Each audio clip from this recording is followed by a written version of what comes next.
Muy buenos días, tardes o noches. Mi compañero y yo vamos a hablar acerca del tema de los fraudes en los actos jurídicos.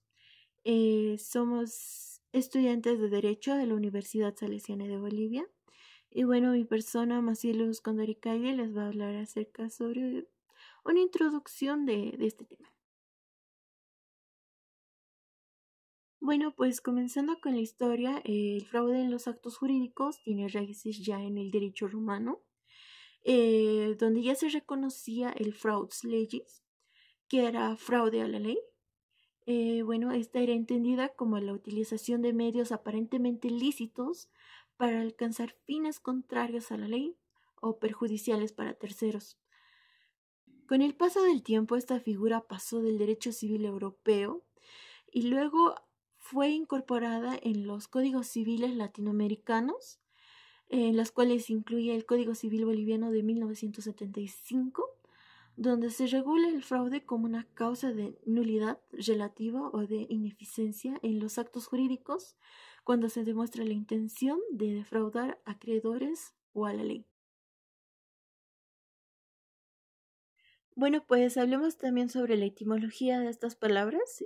Como primera palabra tenemos fraus o fraudis, que está en latín, el cual significa fraude. También puede llegar a significar engaño, daño o perjuicio con mala fe.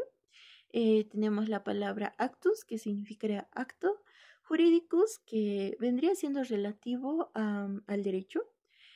Bueno, pues en conjunto, fraude de los actos jurídicos vendría significando la utilización de un acto aparentemente válido en el derecho, pero tiene un propósito ilícito y contrario a la norma.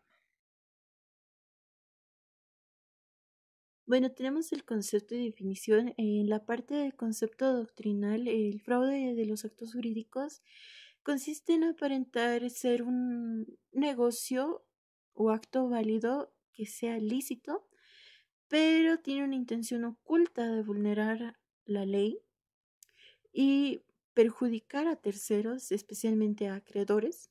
En la parte de definición jurídica en Bolivia, se define como aquel acto que, bajo la apariencia de algo legal, persigue un fin ilícito en contra del orden público, de las buenas costumbres y de los derechos de terceros. Bueno, encontrando en el Código Civil Boliviano tenemos los artículos 549 y 551.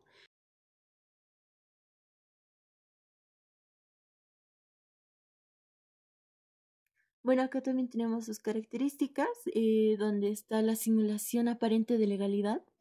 Es cuando el acto cumple formalmente con los requisitos legales. Bueno, la intención dolosa, que es la existencia de la mala fe con un propósito de defraudar. El perjuicio a terceros o al Estado, que es usualmente hacia los acreedores, al fisco o a la colectividad. La contradicción a la norma, bueno, acá es donde el acto aparenta ser lícito, pero el fin que persigue está prohibido.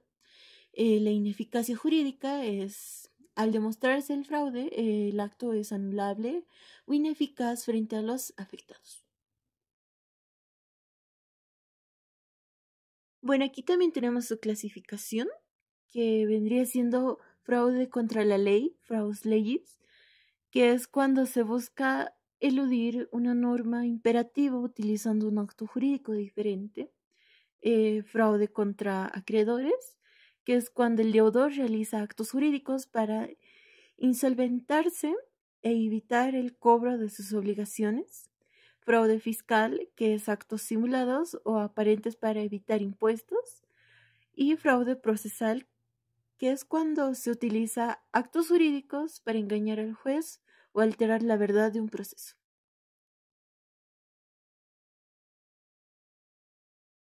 Tenemos también su naturaleza jurídica. Eh, el fraude en los actos jurídicos tiene una naturaleza mixta. En la parte civil es porque genera la nulidad o ineficacia del acto jurídico.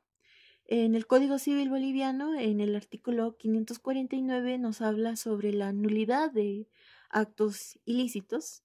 En la parte patrimonial, porque afecta directamente hacia los bienes y derechos económicos de acreedores y terceros. En la parte ética jurídica es porque atenta contra los principios de buena fe y pilar fundamental del derecho civil. Bueno, yo les voy a hablar sobre la legislación internacional. Tanto en tratados como en convenios nos dice que se establecen principios de buena fe, la obligación de no defraudar a la ley y también la provisión de abusos de derecho. Por ejemplo, tenemos los tratados de derechos humanos, también los principios de UNIDROIT, también los principios de contratación internacional.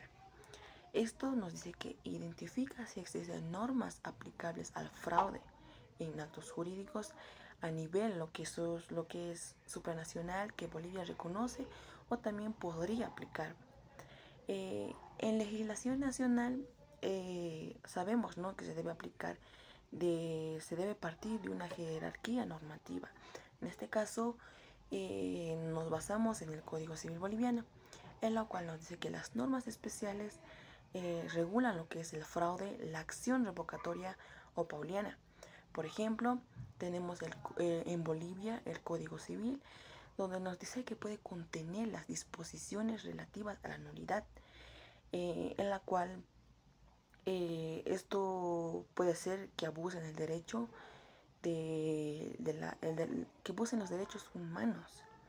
En la doctrina boliviana nos dice que se alude a la acción revocatoria o pauliana como medio de que la ley faculta al acreedor para revocar sus actos del deudor en el fraude de sus derechos.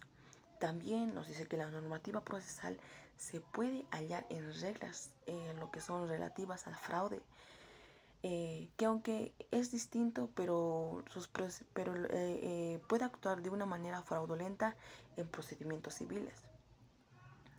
Bueno, como legislación comparada tenemos lo que es en Argentina y en Colombia.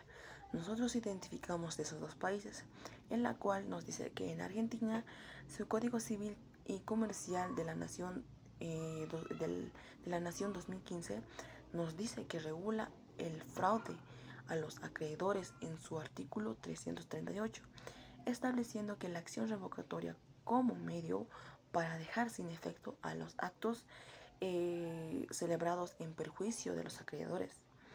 Y en Colombia nos dice que en su Código Civil, que está en su artículo 2491, nos dice que regula la acción pauliana, indicando que los acreedores pueden impugnar lo que son los actos que el deudor haya realizado en el fraude de sus derechos. Bueno, podemos ver que tanto en Argentina como en Colombia la doctrina coincide en el fraude y constituye una desviación de la finalidad del derecho. Eso quiere decir que la aplicación de la sanción correspondiente debe ser ineficacia del acto frente a los afectados. Bueno, como jurisprudencia, nos dice que la jurisprudencia boliviana, conforme a lo que es el decreto ley 12760, considera que el fraude de los actos jurídicos es toda conducta engañosa o también simulada.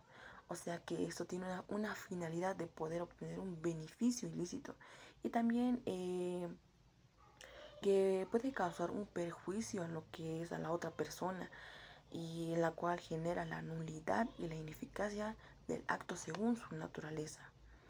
Bueno, como conclusiones, podemos decir que el fraude de los actos jurídicos es un instituto complejo que existe para poder conjugar la doctrina normativa y la práctica jurisprudencial para su correcta aplicación.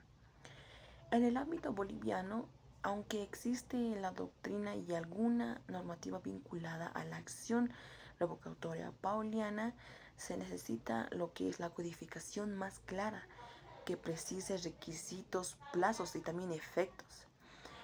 También, como comparación internacional, muestra lo que son otros sistemas, otros mecanismos más desarrollados y también presunciones que facilitan a la aplicación del fraude.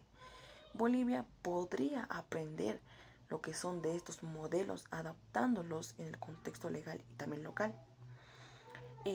Bueno, también se recomienda que el intérprete judicial boliviano adopte lo que son los criterios restrictivos y coherentes con la seguridad jurídica, evitando aplicar lo que es el fraude arbitrariamente y respetando los principios del debido proceso.